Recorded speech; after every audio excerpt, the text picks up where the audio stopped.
Hey everybody, hope everybody's having a good summer so far. Hope classes are going well for everybody. My name is Quinn Manning. I'll be talking about skewed data and misinformation within the Qatar World Cup that took place in 2022. So again, my name is Quinn. I'm a senior here at WCU.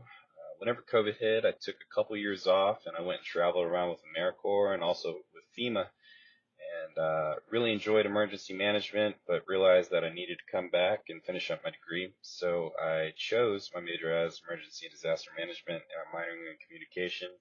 Right now, I'm working on a commission for the Marine Corps, so I'm hoping that goes as planned.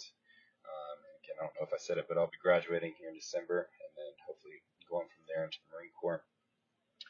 So I'll be focusing on misinformation and insufficient data within the Qatar World Cup, and again, that took place in 2022.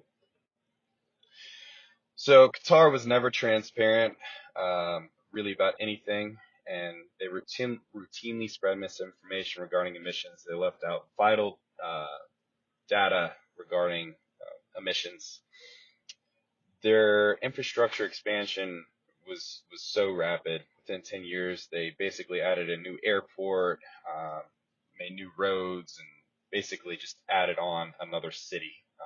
And then built 7 new stadiums. They were all open-faced, and if you know where Qatar is, it's in the Middle East, so it's a very hot country. Temps are routinely in the 90 to 100 degrees year-round. And even though they did move the cup from the summer months, which is when it traditionally is, they moved it to the fall. Temps were still in the 90s. And as I said, those open-faced stadiums required massive AC units, so the carbon neutrality claims were pretty far-fetched. They had over 3.6 million tons of carbon waste, which is quite a bit. They had the equivalent of a small country in just a few months for their carbon waste. So as it is the desert, desalination is their primary source of water, which requires tons of fossil fuels. So it's not a very good practice. So moving into the treatment of migrant workers, they exploited and covered up migrant workers. They would recruit them from surrounding countries. Oftentimes those migrant workers had to pay just to even get an application in, and then once they arrived, they were cramped into really tiny shacks, basically. And there isn't really any official reports of how many migrant workers there were. So that just is a good example of bad data. A lot of workers were left unpaid or just stuck in Qatar without any means of getting out. No official death counts of workers over the 10-year building period. It is estimated to be between 6,500 and 1,500. So, kind of an important piece of information just left out within their reports. And again, the treatment of the migrant workers was really brutal.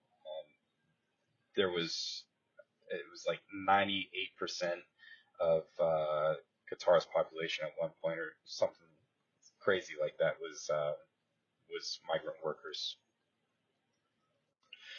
So moving into the conclusion, even though there are rules and regulations pushed by big non-governmental organizations and big organizations such as FIFA, cover-ups such as the Qatar World Cup are still a pretty frequent commonplace, unfortunately.